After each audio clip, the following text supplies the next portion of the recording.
Hi மச்சான், நான் தான் உங்க ஜனா பேசுறேன். மச்சான், இந்த வீடியோ என்னன்னா, இதுக்கு முன்னாடி வீடியோ பண்ணோம். E85 பெட்ரோல் வருது, அதில் வண்டி யாரும் வாங்காதீங்கன்னு. ஆனால் நம்ம போட்ட நேரம் E85 வர்றதுக்கு இன்னும் கொஞ்சம் லேட் ஆகும் போல இருக்கு. அதனால யார் வேணா என்ன பண்ணினா வாங்க, கவலையே கிடையாது. இந்த வீடியோ என்னன்னா, ஒருத்தர் வந்து கமெண்ட் பண்ணியிருந்தாருங்க. என்னன்னா 2.5 லேக்ல ஆல்ரவுண்டர் வண்டி சொல்லு மச்சான் அப்படின்னு சொல்லி கேட்டிருந்தாரு. இவனுங்க முகரக்கட்டையெல்லாம் பார்த்தாக்க அவ்வளவு நல்லவனுங்க மாதிரி தெரியலையடா. சார் நீங்க மைண்ட் வாய்ஸ் நினைச்சு சத்தமா பேசிட்டு இருக்கீங்க. ஆல்ரவுண்டர் வண்டியா? ஆல்ரவுண்டர் வண்டினா என்ன அப்படின்னு எனக்கும் தெரியல. என்னோட பார்வைக்கு என்னோட தேவைக்கு எதெல்லாம் வந்து செட் ஆகும்னாக்கா, தண்ணி கேனை முன்னாடி வச்சு தூக்கிட்டு போக கரெக்டாக இருக்கணும், முன்னாடி பசங்க பின்னாடி பசங்க ஒய்ஃப்னு சொல்லி கூட்டு போக சூப்பராக இருக்கணும், லவ்வர் கம்ஃபர்டபுளாக ட்ராவல் பண்ணுறதுக்கு சூப்பராக இருக்கணும், அம்மா கம்ஃபர்டபுளாக உட்கார சூப்பராக இருக்கணும். நெக்ஸ்ட் வந்து பார்த்தீங்கன்னா ஃப்ரெண்ட்ஸ் கூட ட்ரிபிள்ஸ்லாம் போவோம். ட்ரிபிள்ஸ் போகாதீங்க. சரி, செக்லிஸ்ட்டை போட்டுருவோம். ஃபஸ்ட்டு ஃபேமிலி யூஸுக்கு நல்லா இருக்கணும். நெக்ஸ்ட்டு சிட்டி யூஸ்க்கு நல்லா இருக்கணும். சிட்டி யூஸ் தான் இந்த யூட்டனு டிராஃபிக்லாம் ஓட்ட நல்லா இருக்கணும். நெக்ஸ்ட் வந்து வெயிட் மேனேஜ்மெண்ட் முக்கியம். வண்டி ஈஸியாக தள்ளலாம் முடியணும். அப்புறம் வந்து பார்த்தீங்கன்னா நல்ல பெர்ஃபார்மன்ஸ் இருக்கணும். சும்மா மொக்க வண்டியை வாங்கிலாம் ஓட்டக்கூடாது. நல்ல பெர்ஃபார்மன்ஸ் கூட வண்டியாக இருக்கணும். அது மட்டும் இல்லாமல் ஹைவே யூஸ்க்கும் நல்லா இருக்கணும். பின்ன என்ன, வண்டியை வாங்கிட்டு ஹைவேலாம் என்ன போகாமல் என்ன பண்ணுவோம், ஏதாச்சும் ஊருக்கு போகணும், டக்குன்னு அவசரத்துக்கு போயிட்டு வரணும், அந்த மாதிரி வண்டியாக இருக்கணும். அப்புறம் மைலேஜ் மச்சான், மைலேஜ் இல்லைனா என்ன, மைலேஜ் வந்து ஒரு நல்ல மைலேஜ் அந்த வண்டியை வந்து கொடுக்கணும். அதுக்கப்புறம் சஸ்பென்ஷன் செட்டப் கண்டிப்பாக நம்ம ஓட்டுறவங்களுக்கு முதுகுலாம் வந்து ரொம்ப முக்கியம். பில்லியனுக்கும் முதுகு ரொம்ப முக்கியம். ஸோ சஸ்பென்ஷன் செட்டப்லாம் ரொம்ப ரொம்ப முக்கியம். அதுக்கப்புறம் வந்து என்னென்னா கடைசியாக மெயின்டெனன்ஸுங்க. மெயின்டெனன்ஸ் என்னென்னா ஸ்பேர் அவைலபிலிட்டி. அந்த வண்டி எங்கே போனாலும் ஈஸி சர்வீஸாக இருக்கணும். எந்த மெக்கானிக் வேணால் சர்வீஸ் பண்ணுற மாதிரி ஈஸியாக இருக்கணும். ஸோ இந்த மாதிரி செக்லிஸ்ட் தாங்க நம்ம கிரியேட் பண்ணியிருக்கோம். அதுக்கப்புறம் ஒன் டைம் இன்வெஸ்ட்மெண்ட் ஆகணும். ஒரு வாட்டி காசு போட்டோன்னா அதுக்கடுத்து இந்த வண்டியிலேருந்து நம்ம வேறு வண்டி வாங்குறதுக்கு மைண்ட் செட்டே வரக்கூடாது. இந்த வண்டியே நம்மளோட தேவையெல்லாம் ப்ரூவ் பண்ணாக்கா அந்த வண்டி வாங்கலாப்பா அப்படின்னு காலத்தை ஓட்டிகிட்டு இருப்போம். ஆனால் கடைசியாக வாங்க மாட்டோம். இதை வச்சு யூஸ் பண்ணிகிட்டு இருப்போம். மாப்பிள்ள இவன் தான் எங்கேயோ செமத்தியாக வாங்கியிருக்கான். நான் என்னலாம் சூஸ் பண்ணுவேன்னாக்கா, நம்ம பார்க்குற வண்டியில் நிறைய வேரியன்ட்ஸ் வந்து இருக்கலாம். அப்படி இருந்தாலும் எந்த வேரியன்ட்ஸ் பெஸ்ட்டாக இருக்கும், அது ப்ரைஸ் என்ன, ஆன் ரோட் சென்னை ப்ரைஸ் என்ன இருக்குது, இந்த ப்ரைஸ் வந்து பார்த்தீங்கன்னா எக்ஸாக்ட் ப்ரைஸாக கேட்டிங்கன்னா கிடையாது, முன்ன பின்ன வந்து மாறலாம். இது வந்து ஒரு அப்ராக்சிமேட் ப்ரைஸாக வச்சுக்கோங்களேன். சரி வாங்க வீடியோக்குள்ள போகலாம். நம்ம லிஸ்ட்டில் ஃபஸ்ட் இருக்க வண்டி ஆக்சஸ் 125. என்னடா ஆக்சஸ் 125 கேட்குறீங்களா? ஆமாம் மச்சான், ப்ராக்டிக்கலாக பேசணும்னா ஸ்கூட்டர் தான் பெஸ்ட்டு ஆல்ரவுண்டர் வண்டி. ஏன்னு சொல்கிறேன். சிட்டியில் கம்ஃபர்டபுளாக ஓட்டிக்கலாம். நெக்ஸ்ட்டு பின்னாடி பில்லியனும் கம்ஃபர்டபுளாக உட்காரலாம். முன்னாடி குட்டி பசங்க தண்ணி கேனு. ஏன் ஆக்சஸ் 125ல சிலிண்டரை கூட வைக்கலாம். நானே வச்சு ஓட்டிட்டு போயிருக்கேன். ஸோ ஏதோ ஒரு எமர்ஜென்சி சிலிண்டர் வந்து மாற்றணும்னா கூட ஆக்சஸ் 125ல முன்னாடி சிலிண்டரை வச்சு கொண்டு போய்க்கலாம். அதுவும் இல்லாமல் அதோட பூட் ஸ்பேஸும் ரொம்ப அதிகம். ஸோ நம்மளோட டே டு டே லைஃபுக்கு நீங்கள் பெருசாக லாங் ட்ரைவ் போல், அதாவது சென்னை டு செங்கல்பட்டுலாம் போகிறீங்கன்னா நீங்கள் ஆக்சஸ் 125ல போயிட்டு வந்துக்கலாம். ஏன் நீங்கள் சென்னை டு பாண்டிச்சேரி கன்னியாகுமரி கூட போகலாம். என்ன ஒரு 50 கிலோமீட்டர் 60 கிலோமீட்டர் ஓட்டி நிப்பாட்டி ஓட்டுற மாதிரி இருக்கும். ஸோ பெஸ்ட்டு ஆல்ரவுண்டர் மச்சான் நீ கேட்டு access 125 right connect ABS version இருக்கும். அது வாங்கிக்கோங்க. அதோட ப்ரைஸ் சென்னை ஆன் ரோடு எவ்வளோ வருதுனாக்கா 1,20,000 வருது. இதுதான் மச்சான் பெஸ்ட் ஆல்ரவுண்டர் ஸ்கூட்டர் என்னை பொறுத்த வரைக்கும். நம்ம லிஸ்ட்ல லோ சிசிலேருந்து ஹையர் சிசி, அதாவது 125 சிசிலேருந்து 400 சிசி வரைக்கும் இருக்க பெஸ்ட் பைக்ஸ் தான் சொல்றேன். இது எல்லாமே வந்து பார்த்தீங்கன்னா ஆல்ரவுண்டர் பைக்ஸ். ஓகேவா? நீ ஏன் வந்து அதை விட்டுட்ட, நீ ஏன் வந்து இதை விட்ட அப்படின்னு கேட்காதீங்க. ஏன்னா நம்மளோட ஆல்ரவுண்டர் என்ன நான் சொல்லிட்டேன். நான் சொன்ன ஆல்ரவுண்டர் லிஸ்ட்லாம் 200 சிசியோடு முடிஞ்சு போயிடும். 350 சிசி 400 சிசிலாம் நீங்கள் வந்து தண்ணி கேன்லாம் வந்து கொண்டு வரணும்னு பார்த்தீங்கன்னா அது வந்து நம்மளால் வந்து தெரியாது. உங்களுக்கு திறம் வந்து எடுத்துகிட்டு வந்துக்கோங்க. தண்ணி கேனு சில வண்டியில் தண்ணி பாட்டில் வேணால் வைக்கலாம், தண்ணி கேன் வைக்க முடியாது. அதனால் வந்து அதெல்லாம் வந்து 300 சிசிக்கு அப்ளிகபிள் கிடையாது. ஆனால் இந்த 125 சிசிக்கெலாம் அப்ளிகபிள் தான். ஸோ அந்த மாதிரி நம்மளோட டே டு டே லைஃப்க்கு பெஸ்ட்டு ஆல்ரவுண்டர் வண்டி என்னன்னு பார்த்தீங்கன்னா 125 சிசியில் ஷைன் SP 125. இதில் ஒன்றும் சர்ப்ரைஸ் பண்ண ஒன்றுமே கிடையாது. 125 சிசியில் ஹோண்டா வந்து அந்த மார்க்கெட்டை வந்து நான் சின்ன வயசுல இருந்ததுலேருந்து இப்போ வரைக்கும் மார்க்கெட்டை பிடிச்சி டாமினேட் பண்ணிட்டு இருக்காங்க. அவங்களோட பெஸ்ட்டு வண்டி ஷைன் SP 125. ஸோ அந்த வண்டியோட டிஸ்க் வேரியன்ட், ஓகேங்களா, அந்த வண்டியோட disk variant Chennai on road எவ்வளோ வருதுன்னா 1,13,000. நம்மளோட ஆக்சஸ் 125 விட இந்த கீர் பைக் வந்து கம்மியாக இருக்குது. ஒரு பிகினராக ஃபஸ்ட் டைம் வண்டி ஓட்டணும் ப்ரோ, எனக்கு வந்து பைக் ஓட்ட கற்றுக்கணும் அப்படிலாம் நினச்சிங்கனாக்கா இந்த ஷைன் SP 125 ட்ரை பண்ணி பாருங்கள். நல்ல அனுபவத்தை உங்களுக்கு சொல்லிக் கொடுக்கும். தரமான வண்டி. இந்த வண்டியெல்லாம் வாங்கினீங்கன்னா 1 லட்சம் கிலோமீட்டருக்கு வண்டியே மாற்ற மாட்டீங்க. தாறுமாறு தக்காளி சோறா உங்களுக்கு வந்து டே டு டே லைஃப்க்கு ஹெல்ப் பண்ணும். இதை வச்சும் நீங்கள் லாங் டிரைவ் போகலாங்க. சீரியஸாக நான் வந்து என்ன பண்ணுவேன், ரெகுலராக வந்து நிறைய ஓனர்ஷிப் ரிவ்யூ தான் விரும்பி பார்ப்பேன். So shine SP 125 ownership review ஒன்று பார்த்தேன். அந்த வீடியோ வந்து கொஞ்சம் வருஷத்துக்கு முன்னாடி பார்த்தேன். ஆனால் எக்ஸாக்டாக அந்த வீடியோ என்கிட்ட இல்லை. ஆனால் அந்த ஓனர் என்ன தம்மாங்க சொன்னார், அவர் ஏன் அந்த வண்டி வாங்கினான்னு கேட்டாக்கா, மதுரையிலேருந்து சென்னைக்கு வந்து அந்த வண்டியில் வந்து போவாராம். அதனால தான் அந்த வண்டி வந்து வாங்கினாராம். லாங் டிரைவ்க்காக ஷைன் SP 125 வாங்கினாராங்க. நம்ம ஏரியால இருந்து போறதுக்கு ஒரு 400 கிலோமீட்டர்ஸ் வருமா? 450 கிலோமீட்டர்ஸ் வருது. சோ அந்த மாதிரி கொஞ்சம் லாங் டிரைவ் போறதுக்கு பக்காவா இருக்கும். எல்லாமே பாக்கையில ஓகே சூப்பரா இருக்கு. ஈஸி டு மெயின்டெனன்ஸா இருக்கு. அந்த வீடியோ மச்சான் நீ யாராச்சும் பாத்தீங்கன்னா கமெண்ட் பண்ணு. அந்த ஓனர் லாங் டிரைவ்க்காக ஷைன் SP 125 யூஸ் பண்ணாராங்க. டேய் மாப்ள, குட்ட லெவலுக்கு இறங்கி குழப்பனாவே குமுற அடிப்பானுங்க. இப்ப கடல் லெவல்ல காலப்பட்டிருக்க கதற அடிப்பானுங்கடா. இப்பதான் ஆக்சுவலான போட்டி வந்து ஸ்டார்ட் ஆக போகுது. ஏன்னா யங்ஸ்டர்ஸ் நிறைய பேர் வந்து பாத்தீங்கன்னா 125cc வந்து விரும்ப மாட்டாங்க. அவங்க மோஸ்ட்லி செக் பண்ற வண்டி சிசி என்னவா இருக்கும்னா 150cc. இதுதான் மார்க்கெட்ல காம்படிஷனுங்க. ஸ்டைலிஷா சூப்பரா 2 160cc வண்டிங்க இருக்கு. டியூக்கு கிடையாது, R15 MT கிடையாது. அதெல்லாம் நம்ம லிஸ்ட்ல வரவே வராது. அதெல்லாம் வேற லிஸ்ட். இது வேற லிஸ்ட், வேற டாபிக் வீடியோல இருக்க. என்ன டீம் என்ன மேட்ச்னு தெரியாம வந்து கமெண்ட் போட்டுட்டு இருக்காரு. ஓகேவா, நம்மளோட இந்த செக் பாயிண்ட்ல டிக் ஆகிற 2 வண்டி என்னன்னா மார்க்கெட்டே கலக்கிட்டு இருக்க Apache 160 4V and then Pulsar N160. இப்போ வர SSC எல்லாம் லான்ச் பண்ணிட்டாங்க. ஸோ இந்த 2 வண்டி தாங்க வந்து சூப்பரான வண்டி. ஏன்னு நான் சொல்றேன், என்னன்னா லுக்கும் இருக்கும், பில் குவாலிட்டியும் சூப்பராக இருக்கும். பல்சர் 150 அதெல்லாம் கொண்டு வரல, அது அங்கங்கே துரு பிடிக்குது. பட் N160 அந்த மாதிரி இல்லை. நம்மளோட ரிவ்யூ வீடியோ வந்து மேலே கொடுக்குறோம்ப்பா, அதையும் பாருங்கள். லைட்டாக குட்டியாக ப்ரொமோஷன் பண்ணிப்போம். அந்த வீடியோவை பாருங்கள். ஏன் சொல்கிறேன் உங்களுக்கு தெரியும். ஸோ N160 அப்பாச்சி 160 இந்த 2 வண்டி தான் சூப்பரான வண்டி. லுக்கு நல்லாயிருக்கும், பில்லியன் கம்ஃபர்ட் நல்லாயிருக்கும். முன்னாடி டேங்கில் நீங்கள் தண்ணி கண்ணை வச்சு கொண்டு வந்துக்கலாம். நீங்கள் வந்து பின்னாடி ஒய்ஃபு முன்னாடி குழந்தையும் வச்சு கூட்டு போகலாம். ஏன் FC வரலன்னா அது காரணம் இதுதான், டேங்க்கு. ஓகேங்களா. ஸோ டேங்க் வந்து எந்த குறையும் இல்லை இந்த வண்டியில். ஸோ நீங்கள் வந்து நம்மளோட ஆல்ரவுண்டு லிஸ்ட்டில் 150 to 160cc வண்டி பார்க்குறீங்கன்னா நீங்கள் N160 தென் அப்பாச்சி 160 கன்சிடர் பண்ணுங்கள். அதுவும் Apache 160 dual channel ABS version இருக்குது. அதோட ஆன்ரோட் சென்னை விலை எவ்வளோன்னு கேட்டிங்கன்னா 1,56,000. 160 S வேரியன்ட். ஏன்னா இதுக்கு மேலே வந்து S வேரியன்ட் லான்ச் பண்ணிட்டாங்க. இந்த வீடியோ பண்ணும்போது லேட்டஸ்ட் 160 வந்து லான்ச் ஆயிடுச்சு. ஸோ அதில் S வேரியன்ட் வந்து நீங்கள் வாங்கினீங்கனாக்கா, ஏன்னா அதான் வந்து சிங்கிள் சீட்டு, அதுதான் நம்ம லிஸ்ட்டு. அந்த ஸ்பிட் சீட் வந்து நம்ம லிஸ்ட்டில் கிடையாது, சிங்கிள் சீட்லாம் நம்ம லிஸ்ட்டில் இருக்குது. ஓகேங்களா.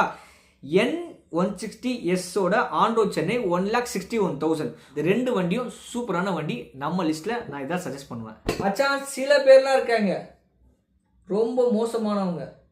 வீடியோ பார்ப்பாங்க, கமெண்ட்டும் பண்ணுவாங்க, இல்லை கமெண்ட் கூட பண்ண மாட்டாங்க. வீடியோ ஃபுல்லாக பார்ப்பாங்க, சப்ஸ்கிரைப் பண்ண மாட்டாங்க. சரி, இப்போ வந்து அந்த அங்கிள் வண்டிக்கு வருவோம். அங்கிள் வண்டின்னு கேவலப்படுத்தாமல் ஃபேமிலி மேன் பைக்குன்னு சொல்லி ப்ரௌடு பற்றுவோம். சரி, ஃபேமிலி மேன் வண்டி இந்த 160cc என்னன்னா, காலங்காலமாக இந்த ஷைன் SP 125 எப்படி 125cc அதே மாதிரி 160cc இவன் தான்டா. சஸ்பென்ஷனு, நீ வந்து ஃபேமிலி யூஸு, எல்லா யூஸு, நீ இதை வச்சு நீ எங்கே வேணால் போகலாம். லடாக் கூட போயிட்டு வரலாம். ஷைன் வச்சே போயிட்டு வந்தாங்க, இது வச்சு போகலாம், பெரிய விஷயம் கிடையாது. ஸோ இந்த வண்டியை நீங்கள் தாராளமாக வாங்கலாம். லுக்கு உங்களுக்கு மேட்டர்னா இந்த வண்டியை ட்ரை பண்ணலாம். அது என்ன வண்டினா யூனிகான் 160. ஆமாங்க, யூனிகான் 160யோட ஆன்ரோட் சென்னை ப்ரைஸ் சொல்லும் பார்த்தீங்கன்னா 1,40,000 ரூபா. இந்த 160cc லிஸ்ட்லேயே நம்ம 3 வண்டி கொண்டு வந்தோம். அதில் இந்த வண்டி தான் ப்ரைஸ் கம்மி. உங்களுக்கு லுக்கு மேட்ரு இல்லை அப்படின்னு நீங்கள் நினச்சிங்கனாக்கா யூனிகான் 160 போயிடுங்க. செகண்ட் ஹேண்ட்லேயே அந்த வண்டி வந்து நல்ல காசுக்கு சேல் ஆகும். நீங்கள் N160 அப்பாச்சி 160 கம்பேர் பண்ணிங்கன்னா செகண்ட் ஹேண்ட் மார்க்கெட்டில் யூனிகானுக்கு தான் வந்து வேல்யூ அதிகம் இந்த வண்டியை கம்பேர் பண்ணும்போது. நம்பிக்கை இல்லையா? OLXல போய் தேடி பாருங்க, உங்களுக்கே புரியும். 2.5 லட்ச ரூபாக்குள்ள நல்ல வண்டி சொல்லுங்கன்னு சொல்லியிருந்தீங்க. 2.5 லட்சம் உங்கள் பட்ஜெட் இருக்குன்னா உங்களுக்கு அப்போ வந்து மைலேஜ் அவ்வளோ பெரிய விஷயமா இருக்காது. இப்போ நான் சொல்ல போகிற வண்டியும் மைலேஜ் அவ்வளோ கம்மியெல்லாம் கொடுக்காது. 200cc என்னை பொறுத்த வரைக்கும் இந்த வண்டி தான் சூப்பரான மைலேஜ் தருவான். இந்த வண்டி நீங்கள் ஃபேமிலி யூஸ் பண்ணலாம், ஃபேமிலி யூஸ் பண்ணிட்டு இருக்காங்க, லாங் டிரைவ் யூஸ் பண்ணலாம்.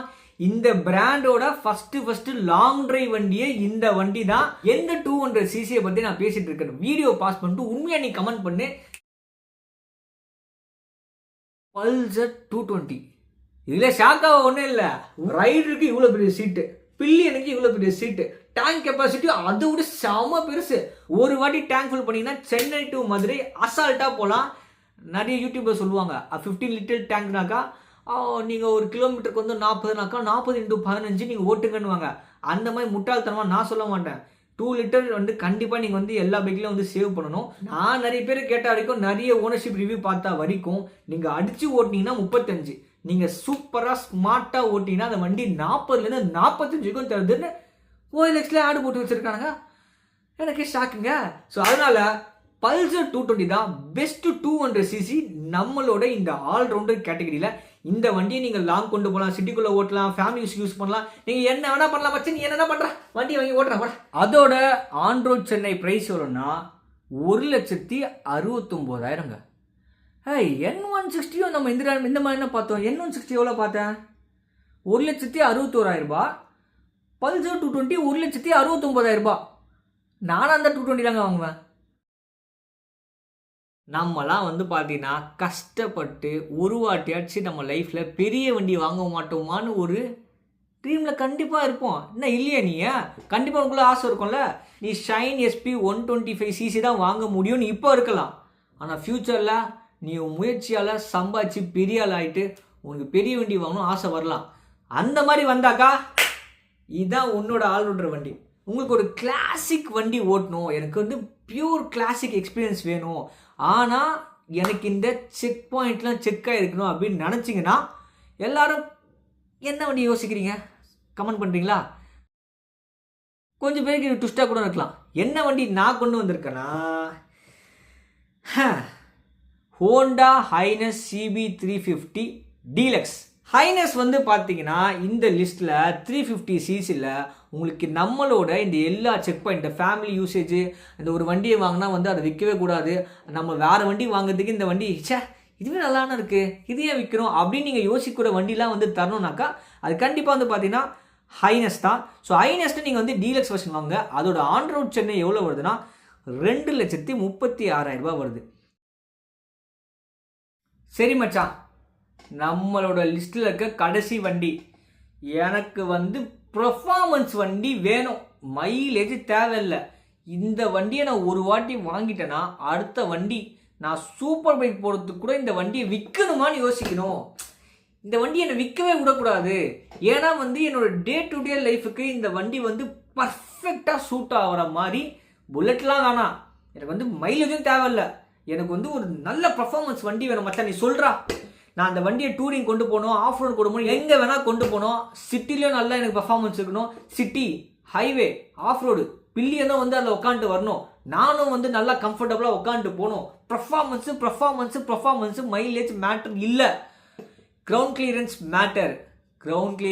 Matter, turning radius matter, wait management matters. எனக்கு வந்து அந்த மாதிரி ப்ராக்டிக்கலாகவும் இருக்கணும்.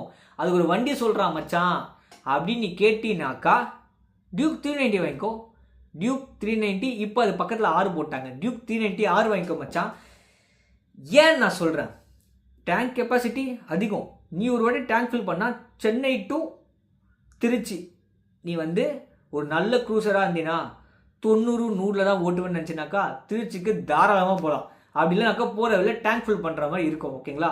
ஆனால் டேங்க் கெப்பாசிட்டி அதிகம். புஷ் பண்ணி ஓட்டினா வண்டி வந்து 23 தருவார். ஸோ 23 × 12 13 போட்டு ஓட்டு. ஓகேவா? நெக்ஸ்ட்டு என்னன்னா, அந்த வண்டி வந்து கிரவுண்ட் கிளியரன்ஸ் ரொம்ப அதிகம். ப்ராக்டிக்கலாக பார்த்தீங்கன்னா நீங்கள் வந்து எந்த ஸ்பீக்கர்களும் தட்ட மாட்டீங்க. நெக்ஸ்ட் அந்த வண்டியை கம்ஃபர்டபுளாக ஓட்டலாம். பின்னாடி பில்லியனும் உட்காந்துக்கலாம். ஒன் சைட்லாம் உட்கார முடியுமான்னு கேட்டிங்கன்னா அதெல்லாம் முடியாது. பட் பில்லியன் உட்காரலாம். உட்காரவே முடியாமல் போகிறதுக்கு நீ வந்து பில்லியன் வந்து உட்காரலாம். அதுக்கப்புறம் KTM உனக்கு வந்து பஜாஜ் வந்து எங்கெல்லாம் இருக்கானோ அங்கெல்லாம் உனக்கு வந்து KTM ஸ்பேர் அவைலபிலிட்டியும் இருக்கும். ஸோ ஸ்பேரை உனக்கு வந்து பஞ்சமே கிடையாது. ஷோரூமு சர்வீஸ் சென்டரும் உனக்கு பஞ்சமே கிடையாது. தமிழ்நாடு முழுக்க சர்வீஸ் சென்டர் வந்து அந்த வண்டிக்கு வந்து ப்ரொவைட் பண்ணுறாங்க. ஸ்பேர் பார்ட்ஸும் வந்து உங்களுக்கு தாராளமாக கிடைக்கும். ஸோ நீ டியூக் 390 ஒரு வாட்டி உன் லைஃப்பில் நீ வாங்கிட்டீங்கன்னா அந்த வண்டி உனக்கு கோளாறு குத்து நீ விற்றாதான் உண்டு. ஏதோ ஒரு டேமேஜ் பீஸ் வந்துருச்சு, இல்லை சர்வீஸ் சென்டரில் ஏதோ ஒன்று ஃபஸ்ட்டு பண்ணிட்டாங்க அப்படின்னா மட்டும் உண்டு. இல்லை உனக்கு சூப்பரான சர்வீஸ் சென்டர் மாட்டிக்கிச்சுனாக்கா நீ டியூக் 390 ஒரு வாட்டி வாங்கிட்டீங்கன்னா விற்கவே மாட்டேன் மச்சான். என்ன ஒன்றும் மைலேஜ் பிரச்சனை இல்லைல்ல, அப்போ நீ விற்கவே மாட்டேன் அந்த வண்டியை. இப்போ டியூக் 390 என்ன விலைக்கு விற்கிறாங்கன்னா 4,11,000 வாங்க. சரியான ரேட்டு, நல்ல வண்டி. இந்த ஜிஎஸ்டி வந்தாலும் ரேட்டை வந்து ஏற்றிட்டாங்க, பட் ரேட்டை கொஞ்சம் குறைச்சிருந்துக்கலாம். சூப்பரான வண்டி, தாறுமாறான வண்டி. நம்பிக்கை இல்லையா? டியூக் 390 ஓனர் சாட்டிஸ் போய் கேளுங்க. இந்த வண்டி வந்து ப்ராக்டிக்கலாக எப்படி இருக்குது, சூப்பராக இருக்கான்னு. நான் ஓட்டினேன் ப்ராக்டிக்கலாக, ஸ்டெபிலிட்டி அது எதுன்னு தாறுமாறாக இருந்தது. NS 400 நான் ஓட்டினேன், ஸ்டெபிலிட்டி இல்லை. ஆனால் டியூக் 390 சரியான ஸ்டேபிளாக இருந்தது.